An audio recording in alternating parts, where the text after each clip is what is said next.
Hello, I'm Sridhar Vembu from Zoho. This is Ramon Ray of smallbiztechnology.com. So here we are talking about how cloud adoption is proceeding in the small business world, and Ramon has good insight into this. So I wanted to have a conversation with him. Thank you for the opportunity. I think cloud is exploding. I think, 20 years ago, 40 years ago, small businesses had to install CDs or install software on their computers.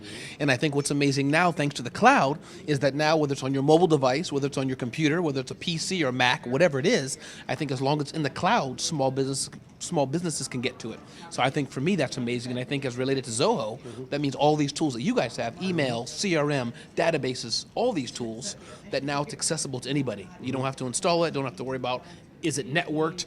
You have two new employees in a whole other state, another country, they can also access it. So I think that's why cloud is important. This is a question I get asked a lot.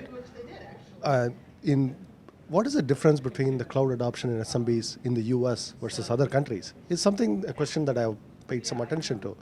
What I find is that American companies, particularly even the SMB sector, are very comfortable going to the internet, playing with tools, selecting it themselves. When other countries, they would need some intermediary, usually a channel. What do you think about this?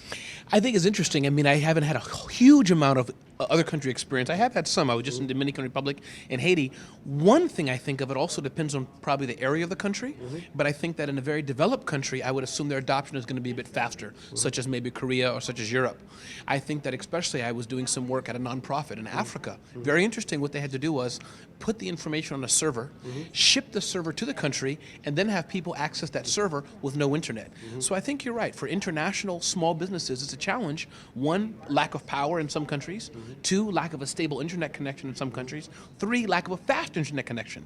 And I think, as you said, in the States, we're so used to clicking and we can get games and videos and Hulu and Netflix and Zoho, but you go 2,000 miles away, over the ocean, if it's slower, the access is not so great. So what do you think are like the top 2 or 3 priorities SMBs have in selecting their vendor in terms of cloud adoption? What are the big major factors for them? Yeah, it's a great question. I wish more small businesses would think of these questions. I think, one, what is the vendor you're going with? There's a lot of vendors that are startups. We were talking about that earlier. 2 guys, a garage, and Amazon. You can save the world.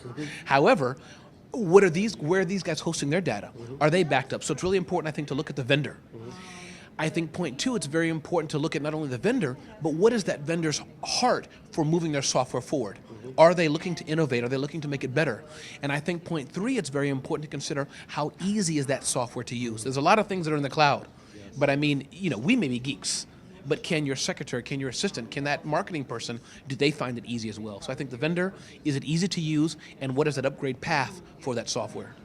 That's a great point, ease of use. That's something that we are focused a lot in Zoho these days. That's our design is something that we pay a lot of attention to now increasingly.